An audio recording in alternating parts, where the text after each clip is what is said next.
I just panicked before we started this podcast because I normally have something that I have to play with while we're talking, like something to hold, and I didn't have anything. I found a guitar pick here, but I just needed something in my hand, and I almost panicked. Don't find a pen. Don't you dare find a pen. That's what you're looking for. Do you play the guitar? Not well. My guitar's right here, right next to the table that my laptop's on. So we could do a little duet if you want. That's what the people want. I really think it is. I was just thinking how a year ago we were having meetings and getting ready to go to. I mean, it was a year ago. It's crazy. A year ago, we're getting ready to go to Glendale for 8 days, and I was thinking about how we landed. And we drove up to the stadium, and they kicked us out of that field. We were just trying to take pictures of us in front of the stadium, and they kicked us out. And then we went across the street and parked at some, I don't know where we were, some office building, and finally found a vantage point. And it's and here we are, remaking the coaching staff and gunning the roster, and things change so fast in this league. Yeah, that's true. This it's a wild league, and it's going to be a busy offseason. It already is. This is the Eagle Eye Podcast presented by Nissan. He's Reuben Frank. I'm Dave Zangaro. You mentioned the coaching staff. We'll get into a lot of that. It's really changing quite a bit. We have some new names on the staff, so we'll go through those a little bit. Before the season, we did a bunch of predictions, almost like prop bet predictions. We do this each year. It's when I cede control of the podcast to you because you handle it, which I appreciate. But we'll go through those and see who won this year. The championship games were a lot of fun. I don't really think of you as being in control of the podcast. In terms of running the talking points, I think so. Yeah, but that kind of leaves me in control of the content because you're setting me up. I feel like I'm in control. Okay. See, that's the way I want it. I want you to feel like you're in control. It works. All right. Anyway. We'll talk about some of the conference championship games, preview the Super Bowl a little bit, but I think we should start with the coaching staff because it is starting to come together. We did the emergency podcast about Kellen Moore getting hired late Saturday night. We did that on Sunday morning. So if you haven't listened to that, go back, and we talked all about Kellen Moore and what that hire means for the Eagles, but we're starting to see what this staff is going to look like, and it's going to look very different in 2024. Yeah, and there's a chance that there won't be any defensive coaches left from last year's staff, which probably isn't a bad thing. I mean, we're hearing a lot of names, a couple hires yesterday, Monday. I mean, it tells you what they thought of last year's staff, and obviously it was a disaster from every standpoint on the defensive side. New coordinator, it's just a weird situation. You have the same head coach, and you're going to have almost a completely different staff. That doesn't happen, and it just shows how weird this whole dynamic is of Nick being the head coach, but not really controlling either side of the ball. I'm not saying it's an unprecedented situation, but it sure is unusual. So you have these coordinators coming in, bringing their own guys and running all of Nick's guys out of here, guys that Nick's been very loyal to, guys who went to a Super Bowl with Nick 12 months ago. And one by one, they're being replaced by guys he doesn't really know, guys who, and we haven't really heard any offensive names, but on defense, they're Vic Fangio guys. That's understandable. That's what you expect. But they're certainly not Nick Sirianni guys. So it's going to be really interesting to see how this all develops from here. Yeah, it's just a little different, right? A lot different. Yeah, and I'm not surprised though, because they lost both coordinators last year, but they brought in Sean Desai, who doesn't really have a super long history in the league, and then they promoted Brian Johnson, so you didn't have changes on really either side of the ball. I know they changed linebackers coach because he left. I know they changed defensive backs coach because he left, but there was really just that one outside hire.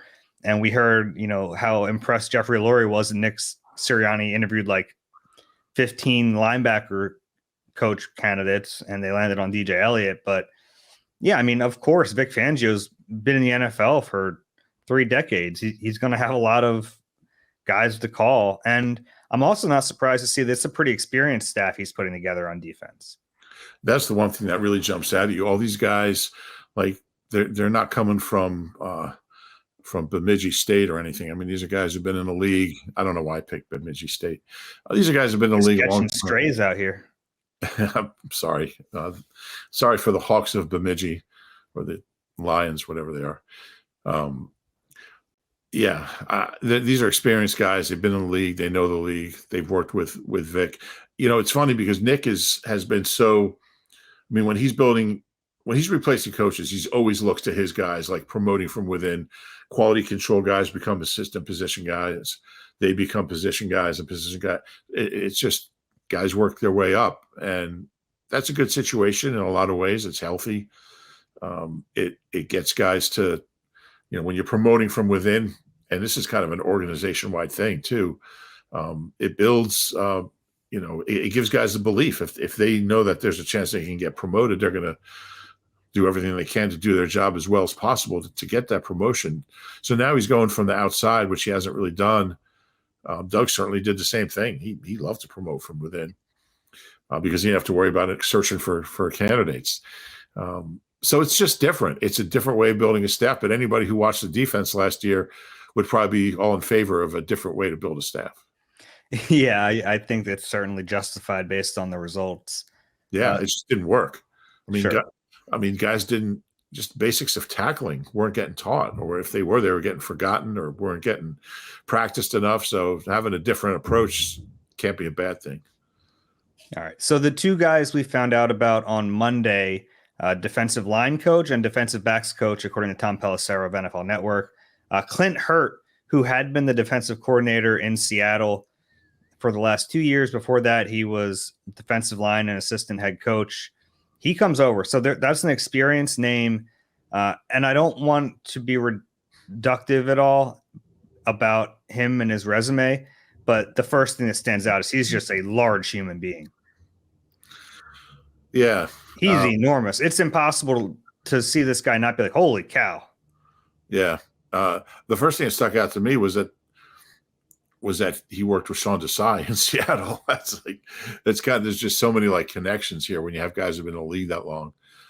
But yeah, they didn't have a great defense his years there, but he's not the coordinator here. So I don't think that's really, I'm certainly not too concerned about him. I mean, we think of Seattle, those great defenses. It's been a while. I mean, I don't think they've had a top 10 defense since like 2015 or 2016. So that's an interesting little side note, but look, they need. I mean, Nick talked about a fresh approach on offense. They need maybe even more on defense, and yes, they need players as well. And that's it's like the ball's in Howie's court now. But I'm all for having a different guy at every spot on defense, and this is the start of it. Yeah, maybe a fresh approach on defense, fresh ideas on offense.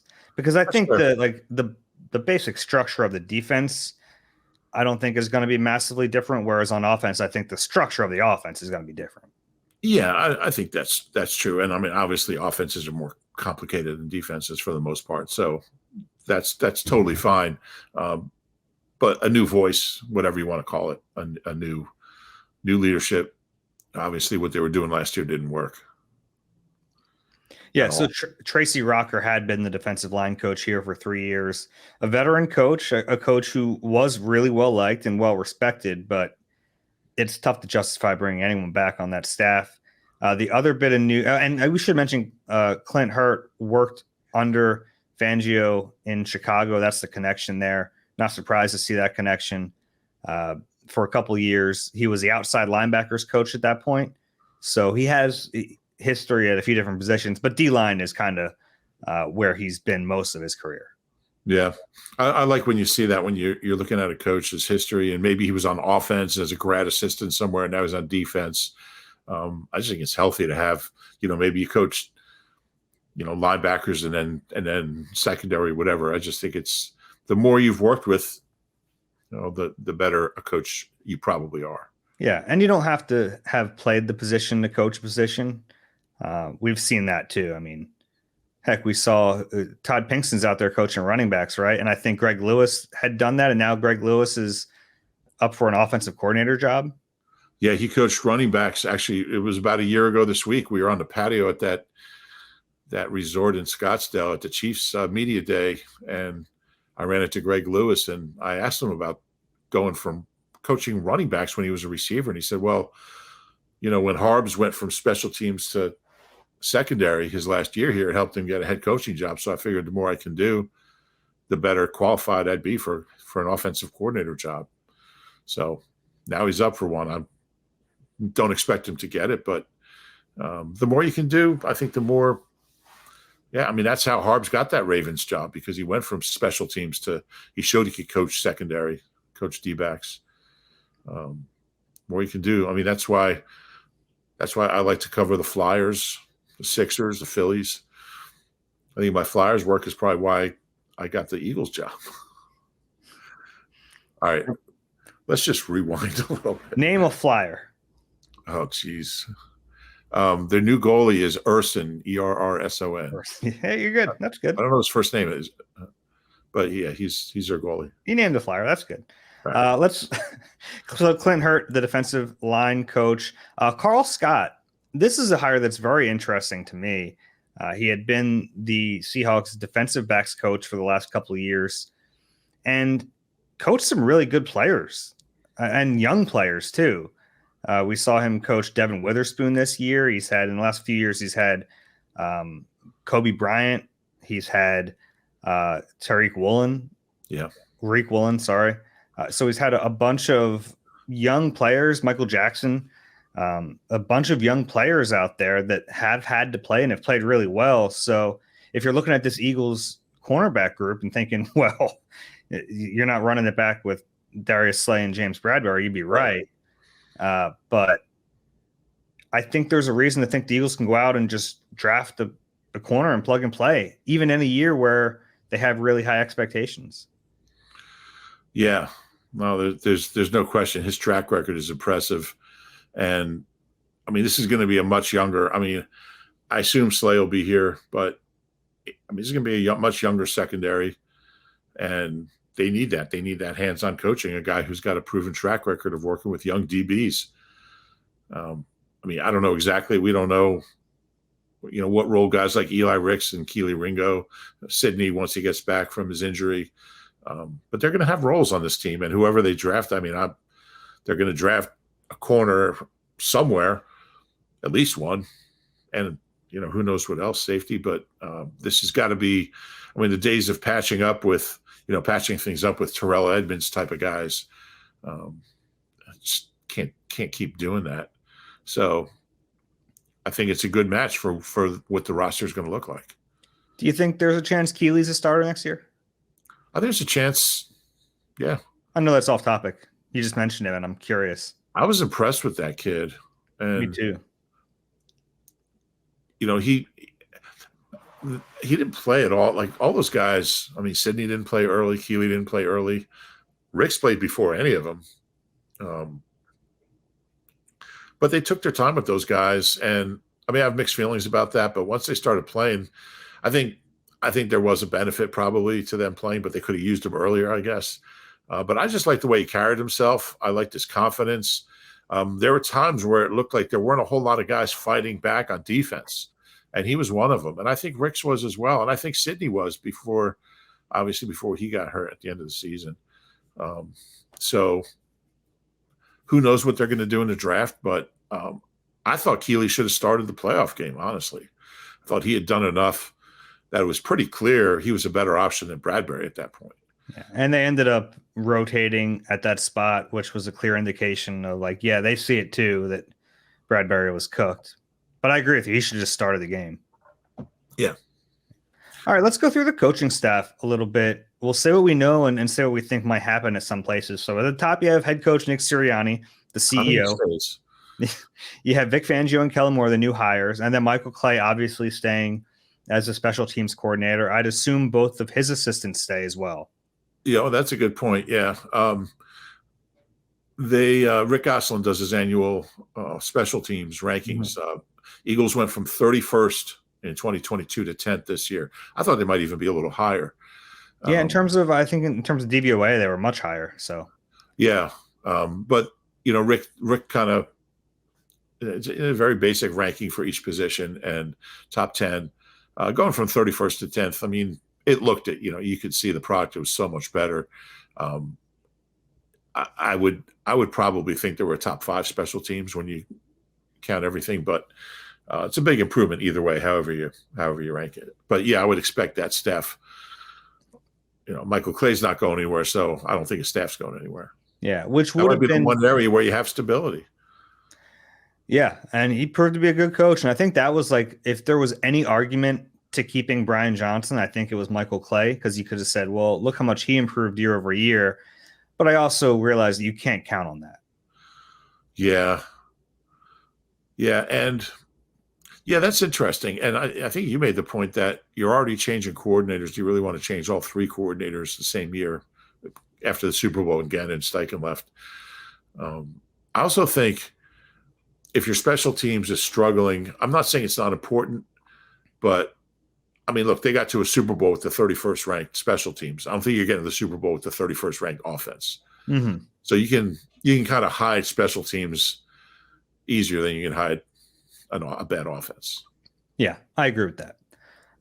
Let's go to the position coaches. I think the 2 guys who will stay for sure, one, Jeff Stoutland, who's offensive line coach, but also the run game coordinator, which is a really big part of his job that we don't really talk about as much. He has a lot of say in that run game, and I am curious to see how that kind of marries with whatever Kellen Moore wants to bring.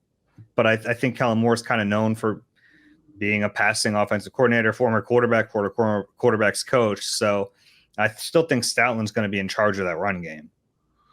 Yeah, and if you're Kellen Moore and you come in and you're like, it's got to be such a luxury knowing you have Stout.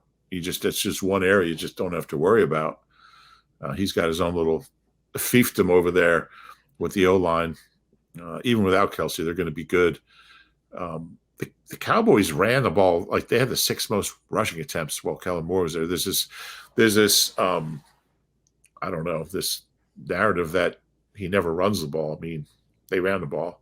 They had Zeke when he was still good, and so the Chargers' run offense was really bad last year, but I think that might have been a product of what they had on the field. Yeah, Eckler was bad. But yeah, I think philosophically, I think he wants to be balanced. I mean, he's going to attack. They were top 5 in every offensive category in his 4 years there, including passing yards. But I just don't think he's going to be like, if Cliff Kingsbury came in, they might have been 75-25, maybe more. I mean, he played for Mike Leach, for crying out loud. So I don't think Kellen Moore is that extreme. I think he wants to be balanced.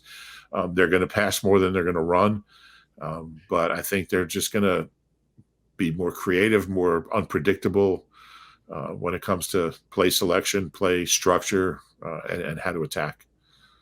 Now, the next guy I think is definitely going to be back, because if Nick Sirianni is going to pound the table for one guy, it's going to be Kevin Patullo. Curious to see how he really factors into this, because we know Kevin and Nick really see offense very similarly. And if Nick is kind of being pushed out of the offense a little bit, like, where does that leave Patullo? But I think he's going to be here. It's a great question. And I mean, I don't know if Patullo and Kellen Moore have any relationship or any common ground.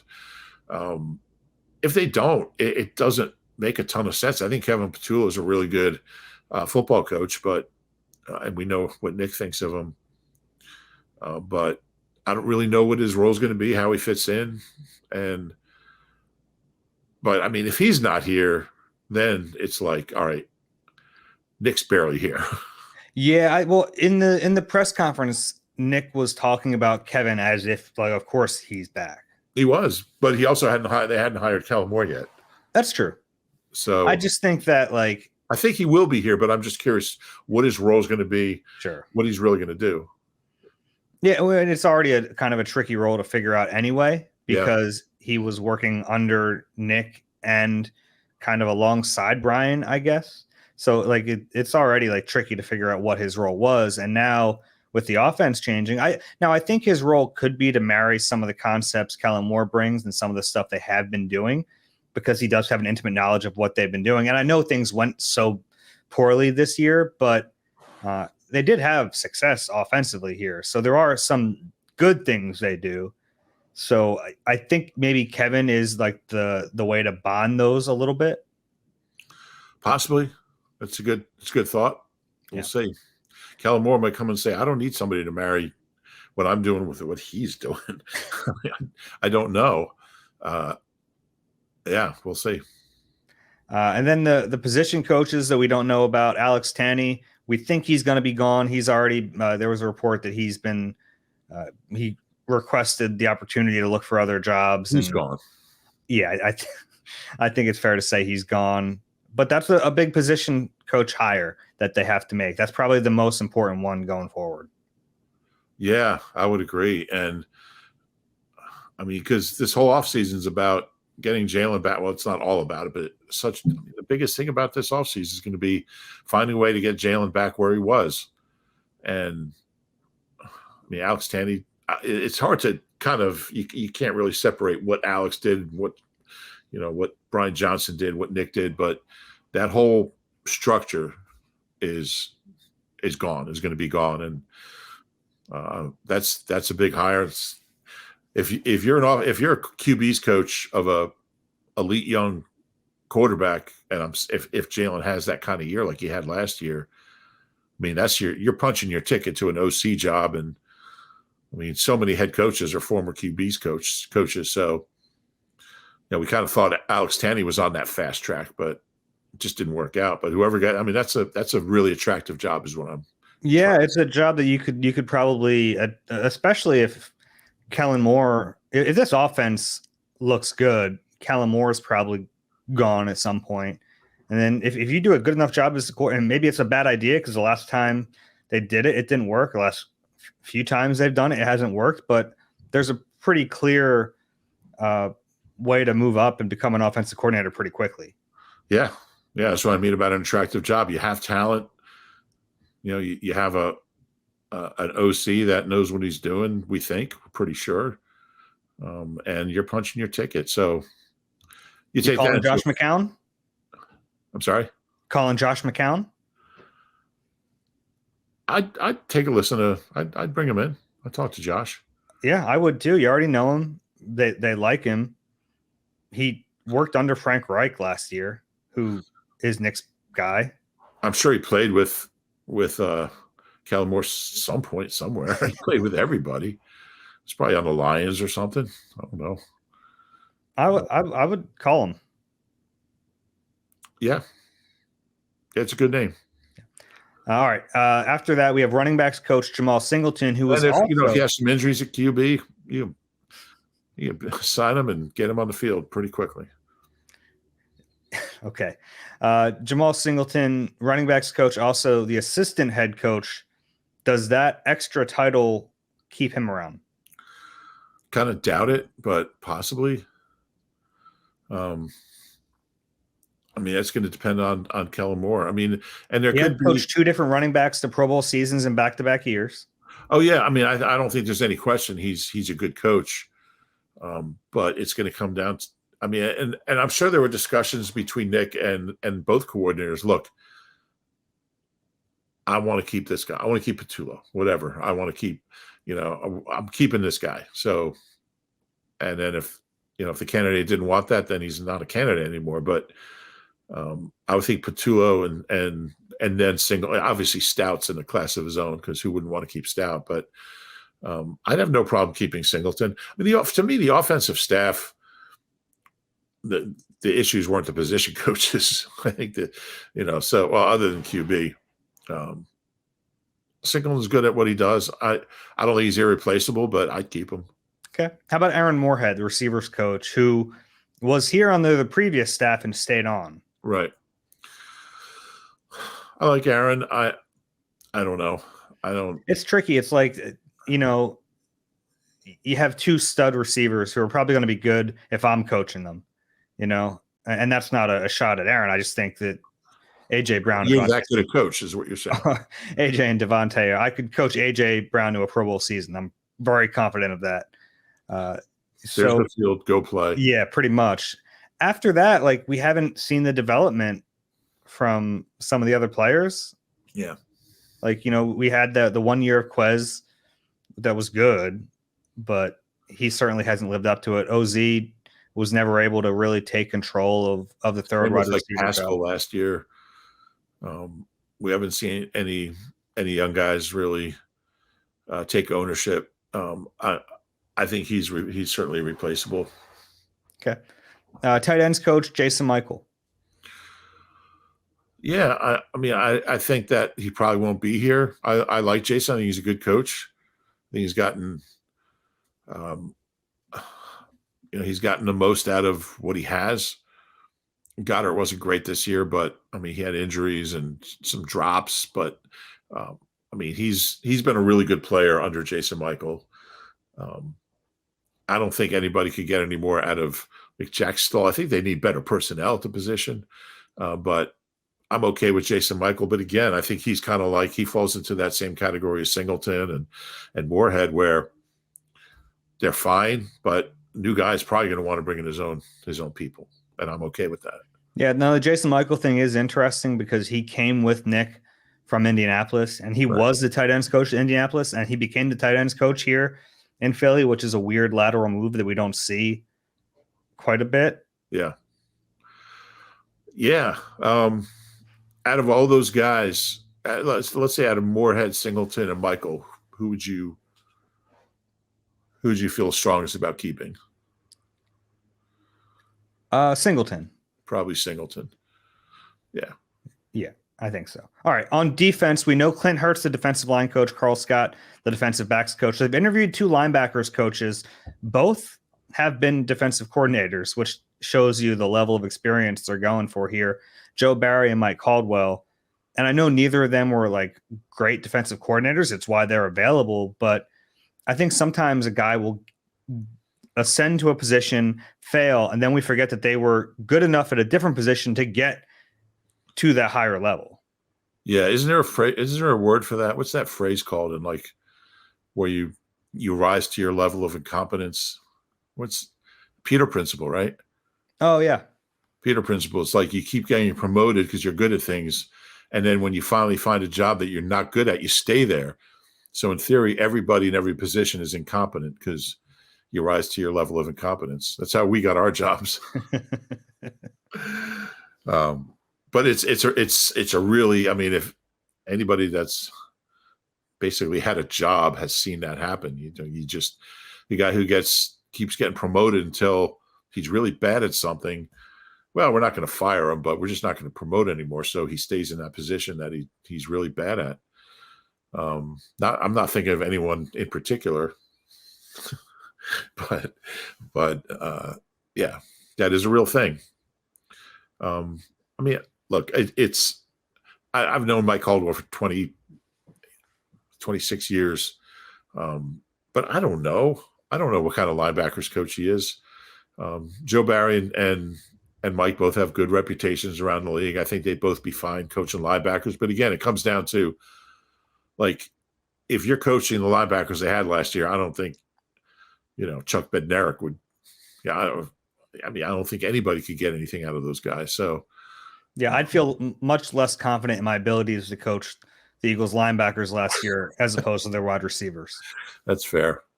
Yeah, I don't know if anybody could have gotten anything out of that group. So you can actually argue that DJ Elliott didn't do a bad job based on the personnel he was given. I guess he could make that argument.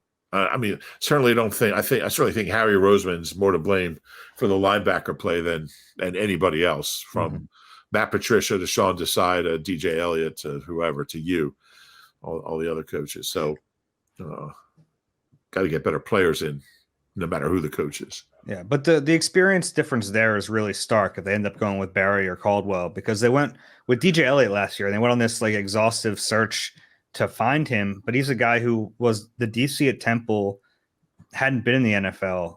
So you go from that to a guy who's been potentially a guy who was an NFL defensive coordinator, Yeah. and you're talking about a defensive staff that could have 2 former DCs on as position coaches. A lot of experience. Now, there could be some personality dynamics you have to navigate there, because if you have guys with all this experience, they have a certain way that they think things should be done. But I guess in that situation, you just trust Vic Fangio being kind of the loudest voice in the room and kind of commanding the attention. Yeah, and I think that's something he's good at. I think that's something he's used to, something he's comfortable with. And yeah, and I think most coaches are really able to do that. If you go from a DC to a linebackers coach, I mean, you're just happy to have that linebackers coach job, and you're going to go do the best you can at it and hopefully get another promotion. And if not, you just be the best darn linebackers coach you can be. I mean, this league is full of guys that go, up and down, coordinator to position coach, head coach, position coach. I mean, we've seen it all. You just try to do the best you can to extend your career, because we've seen guys who, hey, where's he now? Where's he coaching? Oh, he's at Widener. Nothing against Widener, but going from the NFL. You're just taking shots at these small programs. I mean, Widener, they have a really nice program, but you don't want to go from the NFL to Division III, is what I'm saying. And who was the guy? Bill Manlove? Was he the coach at Widener when he used to win NCAA titles all the time? I'm not sure. Bill Manlove. But anyway, yeah, it's I don't think there's we've never seen any kind of this guy won't work because he got demoted from a coordinator, or this guy will be really good because he got promoted from. I mean, it's just so many things go into being a successful coach, whether you're a coordinator, a position coach, or head coach, from personnel to working with the guys around you to, just what players are motivated to improve and what they do to get better. It's just, there's no handbook that can tell you. Now that this staff is going to be very experienced compared to last year's staff. Yeah, so no question about it. We'll see how much that helps. The last 2 position coaches I wanted to talk about, one is Jeremiah Washburn, who coached the edge players, the overhang players last year. I think there's a chance they keep him. He has just a kind of a varied background, some personnel in his background. Certainly his players did not perform well this season. So if you're either keeping him or getting rid of him based on that, he's probably gone. But I don't know. I would consider keeping him. Yeah, I feel like they'll find a role for him. I'm not sure if it'll be – I mean, he's a guy you can pretty much do anything. And I think that organizationally they like him. I think Howie likes him. So I think they'll find a place for him. I'm not sure where, but I would think he'll be here somewhere. I'm guessing. Yeah. And then Ronell Williams, their Nichols coach. I don't know if they'll keep him. I hope they keep the position. A way you can get an advantage in the NFL is by paying coaches and by sinking money into the coaching staff, because there's no salary cap for coaches. I think it's a valuable position coach to have. I do too. And I'd never heard of the position before, but I think inside corner is so different than outside corner that it makes sense. Mm-hmm. Yeah. What are you laughing at? No, well, you say I had never heard of the position before. You mean like the position of coaching Nichols? Yeah. Not the position nickel. No, I've heard of nickel corner before. Yeah. Okay. I'm sorry if I made it sound that way. But yeah, I agree. And I mean, he certainly earned his keep this year. I think they had 13 different guys play at least a snap at nickel, from Zach McPherson to Hassan Reddick. And the last coach, Matt Patricia, how do you think they'll implement him this year? How do you think they'll use him? Here's a guy who has play calling experience on both sides of the line, a hot candidate for all 32 teams. Who tweeted that out, that he's going to be one of the hot coaching candidates? Bemidji State's the Beavers, by the way. Oh, that's a good name for them. I like an alliterative name. Bemidji Beavers? Yeah. We should do a whole pod on alliterative college nicknames, mascots. We could do that. Might Let's need save some. that for May or something. Yeah, I think the thing with Matt is that he can do so many things that you kind of see where you need him on the staff. He can coach offense. He can coach defense. Yeah, and you can watch him coach the Bemidji Beavers this year. Let's take a break. You deserve a car that thrills you, a car that puts goosebumps on your goosebumps. At Nissan, we got everything from turbocharged SUVs to 100% electric vehicles that'll make your heart beat faster. Experience the thrill for yourself and shop your local Nissan store at nissanusa.com today. Celebrity cook Steve Martorano brings his Italian-American cooking back home to Philly. Enjoy Martorano's Prime at Rivers Casino and Steve's famous meatballs with Sunday gravy, prime steaks, and more. Make reservations at Martorano's Prime on Open Table. Rube, I still want to talk about the championship games, what we watched this weekend, but we have some unfinished business to get to. Our 2023 season predictions. I don't even remember what the categories were, but I know you had them all written down, and let's go through them. The only category I remembered was Jake Elliott 50-yard field goals. And he knocked that out in like week 3. By week 3, he had 4 of them. He only made 3 more, but let's go through these. We change the categories every year. The first category this year was simple. It was just Eagles wins. Okay. You took 13. I took 12. You win that one. Man, I was looking good there for a while, huh? I mean, when they're sitting at 10-1, I probably would have, like that's a gimme. That you won that one. But they came up big for me. Yeah, man. I even, late in that season, I was like, there's no way they don't get the 13 wins. They finished with Giants, Cardinals, Giants.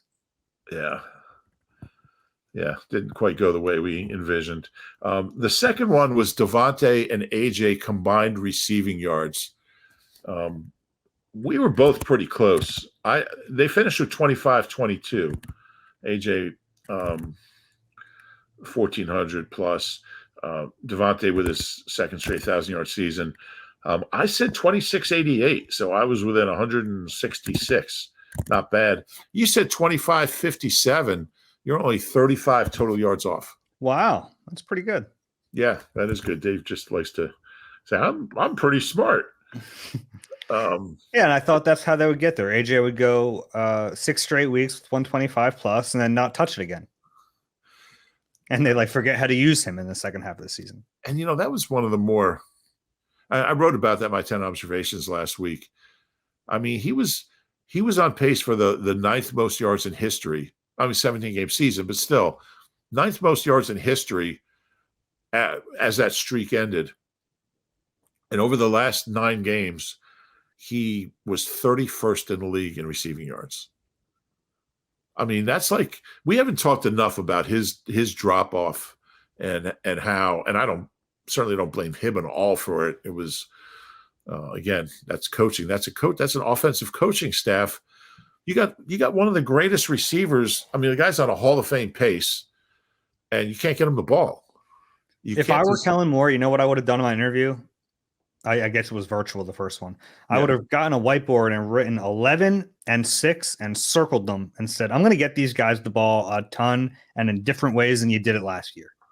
I'm sure that was a big part of it. I mean, for AJ, because, I mean, for him to be underutilized, yeah, he went from through 8 games, he was averaging 117 yards a game. And the last 9, he averaged 57. I mean, his production dropped 50%. That's inexcusable. That itself is cause for people to get fired. But you were off by 35 yards, so you won that one. So we're 1-1. We have 10 categories. We always do 10 categories in a tiebreaker in case we're tied at 5. So we're 1-1. The next category was DeAndre Swift scrimmage yards. We both went low here. He ended up with 1263, which is a lot considering he didn't get a ton of carries. There were a lot of games where he had 6 carries, 8 carries. And he really didn't ever get going as a receiver that I thought he would. But I picked, we were in the same ballpark here. I picked 966. You picked 975. He had 1263. So we were both well under, but you were 9 yards closer. Yeah, I think when I made that guess, I kind of factored in the potential of him missing a few games. Yeah. But he stayed healthy. He He did. played 16 of 17 games, and he could have played 17 of 17. Right. He didn't play that last game. Which was funny, by the way. I'm working on a DeAndre Swift story, and in cleanout day, he's like, I played all 17 games, and I want to be like, well, you didn't, but you could have. I get it. Yeah. He was better than I thought. He's a good player. We'll talk about free agents, but he's one of the more interesting ones for a lot of reasons. Number 4. So you're up 2-1 here. Number 4 was Jalen Hurts combined passing and rushing touchdowns. He had 38. He had 15 rushing and 23 passing. We're both. I'm sorry. That's a lot of touchdowns. Yeah. You had 40. You're only off by 2. I had 37, so I was off by 1. We were both right there. Around it. Yeah. So we were close. So we're tied 2-2 here. Number 5 was Jake Elliott field goals of 50 yards or more. I picked 8. You picked 4. He had 7. But he made it a little interesting because he had 4 in his first 3 games, and then he only had 3 the rest of the year. So it took a while, but I won that one. Although I guess once he got to 5, I had it. No, he had to get to 7 for me to clinch. Yeah, we don't do Price is Right rules either. Yeah, we don't. So I'm up 3-2. Number 6 is – I just got confused there. Number 6 is total interceptions by Slay and Bradbury. He just laughs. Slay had 2, Bradbury had 1, for a total of 3. I had 6, you had 7. We were both well off. I'll take the W. I'll take the point for that, but certainly not proud of missing by that much.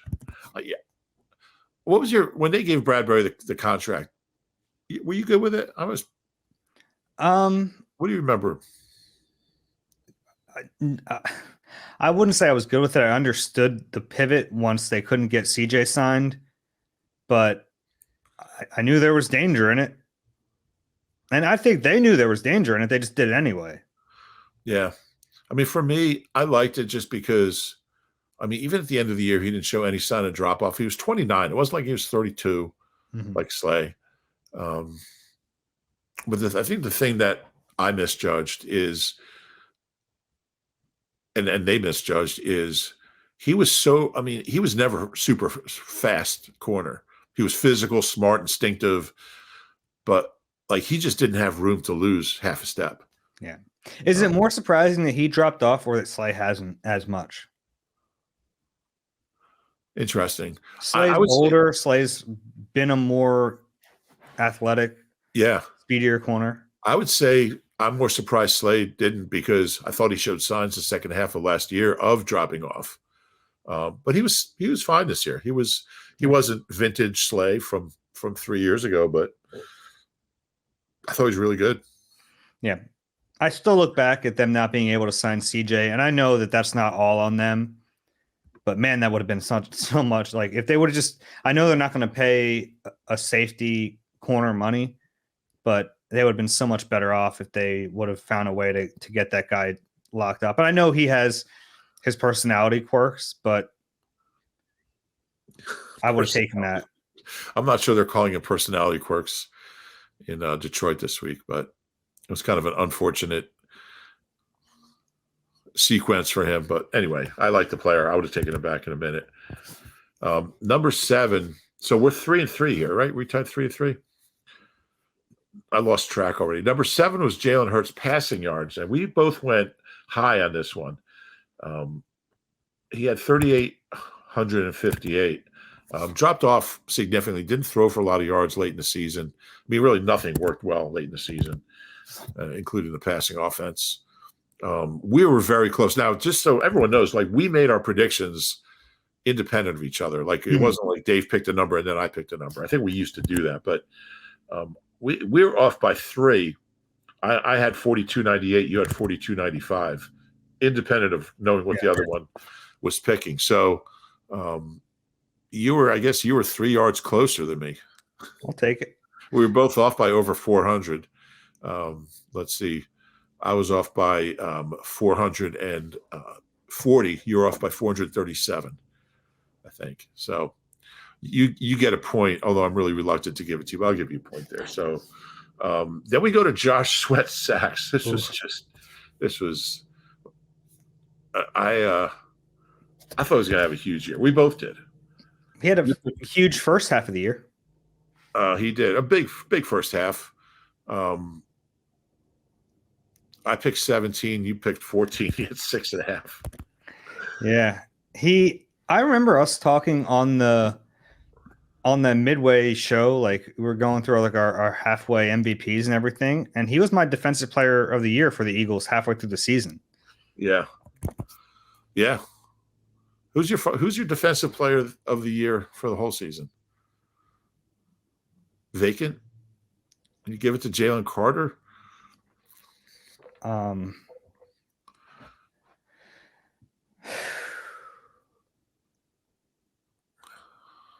Terrell Edmonds? Man. Contavious Street? I mean, maybe Derek Barnett, when he left, things really unraveled. Fletcher, most consistent. Probably Fletcher, right? Hassan put up numbers, but dropped off. Yeah, I probably get to Fletch. Guy might retire. Their best player on both sides of the ball might retire. It's not ideal. Probably not.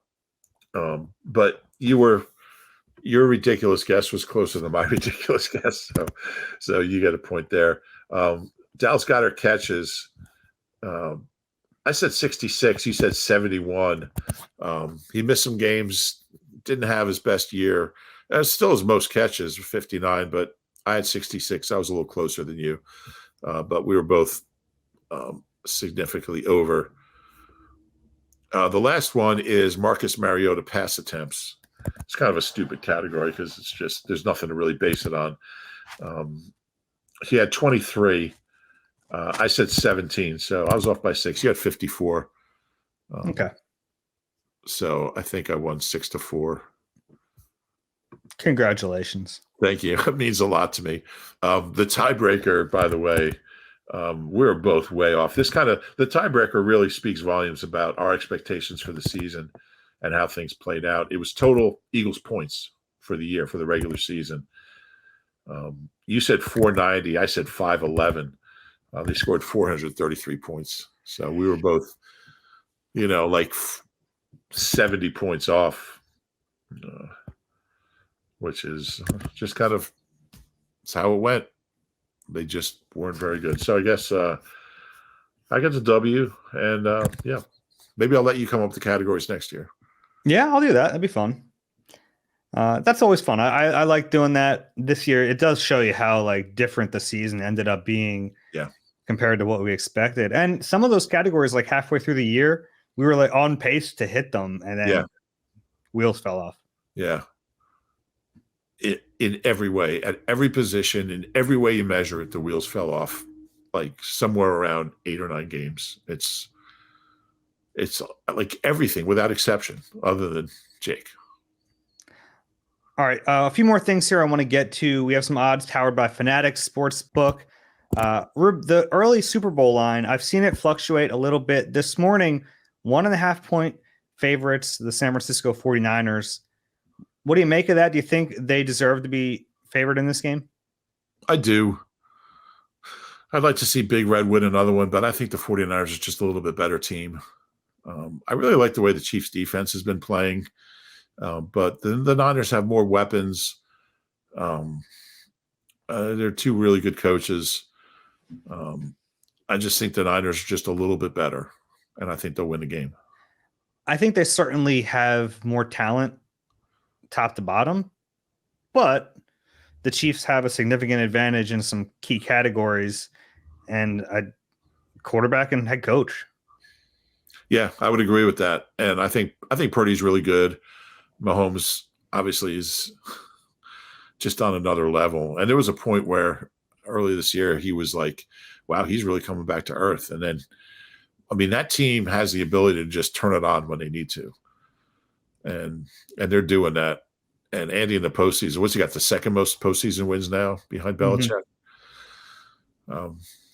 It helps when you have to play a wild card round, you get more wins.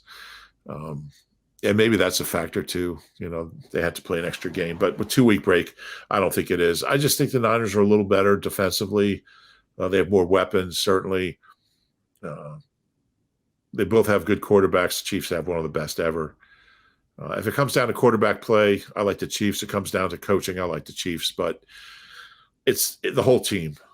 And I just think the Niners are a little bit better. Yeah. We'll have time to break down the Super Bowl going forward. We have a couple weeks for that. But the championship games, I thought it was a fun Sunday of watching football. I was excited for it. And I thought the games lived up to it. Start with the AFC. Just Mahomes is inevitable, and that team feels inevitable. They win the game. I thought Baltimore had a shot in that one. I thought they were the better team too. Yeah, I did too. They just made some mistakes, and the Chiefs didn't. Lamar just wasn't very good. That's where you start. I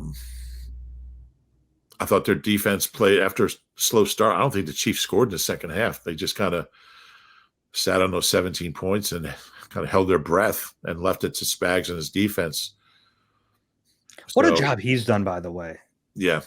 He doesn't get enough credit, and he's one of those guys now. It feels like Andy, in a way, has his second Jim Johnson in the fact that, like, he has a defensive coach who is kind of entrenched and who probably isn't going to get another head coaching look.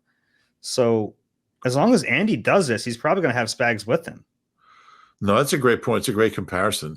And yeah, I think the one big difference is, like, Spags was not a great defensive coach at first. Like, Jim was, the whole way through was elite, but Spags really kind of worked to get to this point.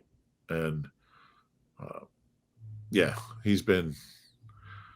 That defense a couple of years ago was not very good, and they've just kind of remade it, and they're fun to watch. With Mahomes and that defense, that's a tough combination to beat. That play by L'Jarius Sneed was unreal. It was. You just got to protect the ball by the goal line, man. It was. What a series of plays for Zay Flowers. I couldn't stop watching that play, the fumble. It was so close. Ball was so close to the goal line. But yeah, in the span of. The shame of it is he didn't have to reach it. I think if he tucks the ball, he still gets in. Yeah, and if you're down at the 1, you're going to score also, most likely. But yeah, in the span of, I don't know, like how many plays, he fumbled at the goal line, had a taunting penalty, and then got hurt, smashing his hand against the bench. That's a tough stretch. And then blamed the refs apparently after the game.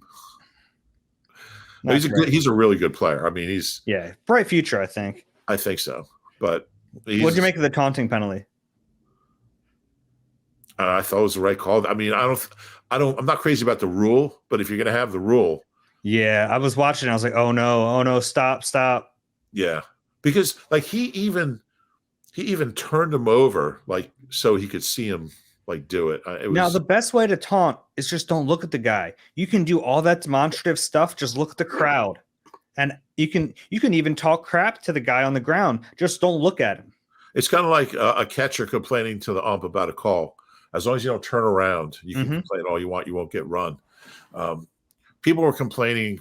Obviously, Ravens fans were complaining that Travis Kelce taunts in every play, but he's smart about it. He doesn't get in your face.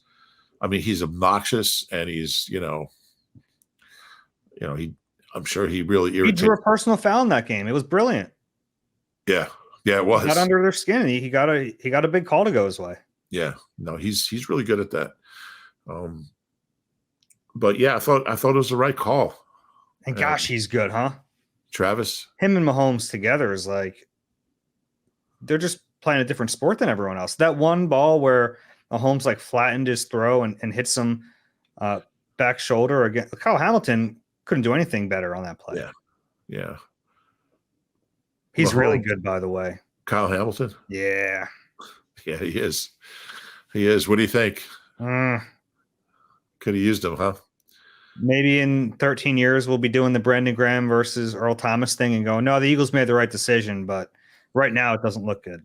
No, it doesn't. But But I mean, they're safe. They're so deep at safety, it's hard to really complain. But he is something else. And I mean, I think the Eagles got a really good player, so we'll see. We'll see how it plays out. But he hasn't been really good yet. Potentially, yeah. No, he hasn't. I mean, I thought the first half of this year he was really good. Okay.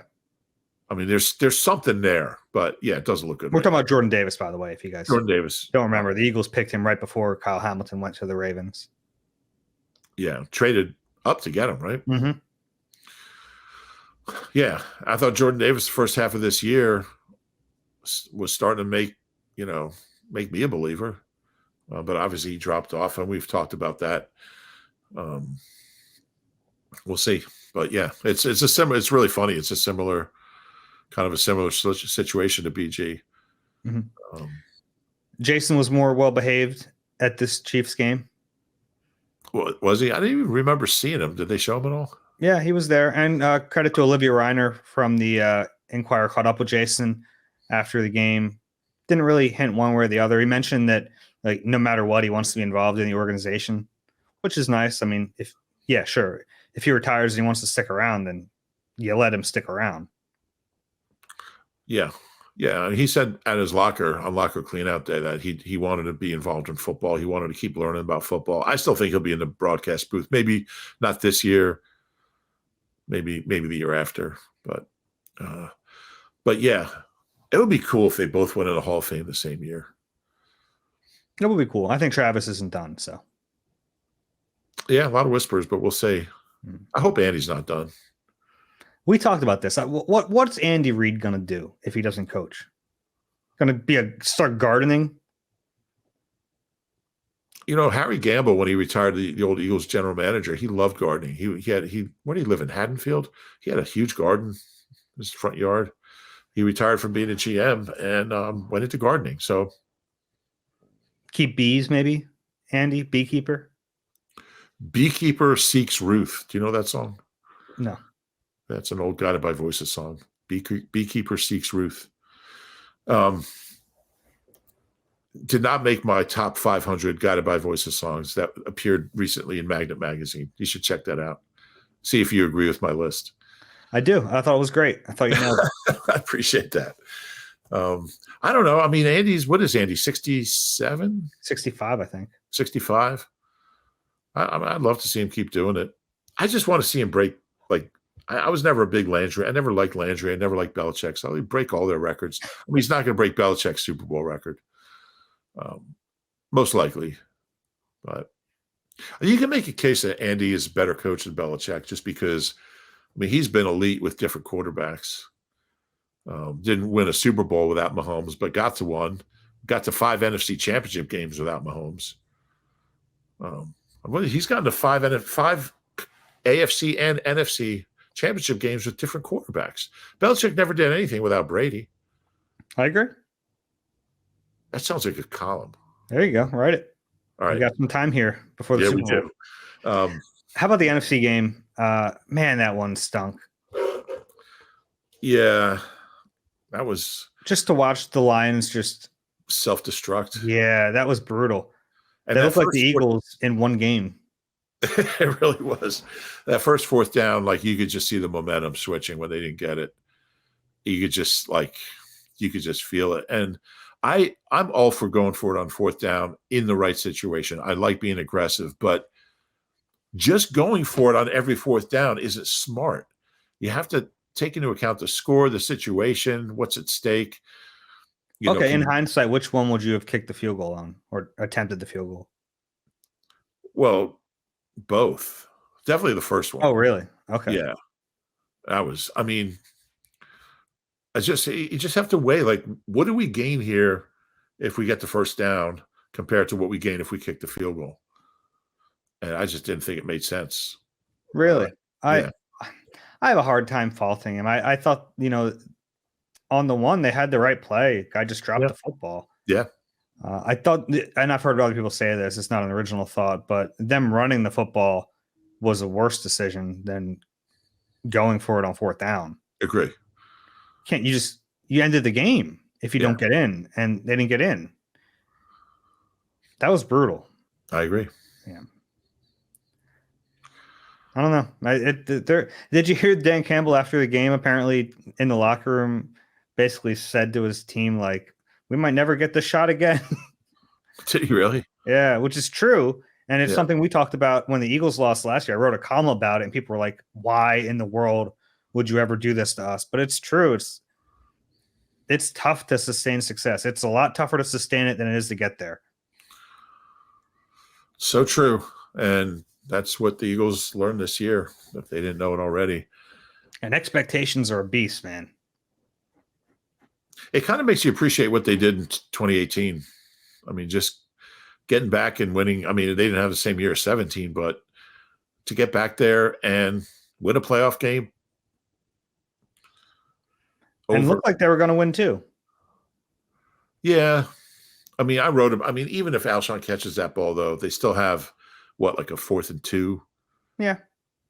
So, I mean, but the team at that point thought they were going to win. Yeah, no doubt. And it's easier to say Alshon cost us. But yeah.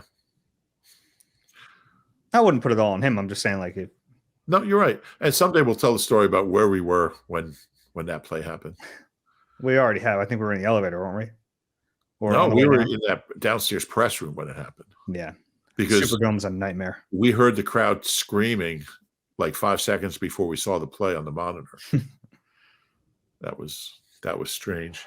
Yeah, the Superdome has the one little rickety elevator. If you don't get down early, you're not getting down into the locker room at all. So yeah. And there's this one guy that runs the elevator with a what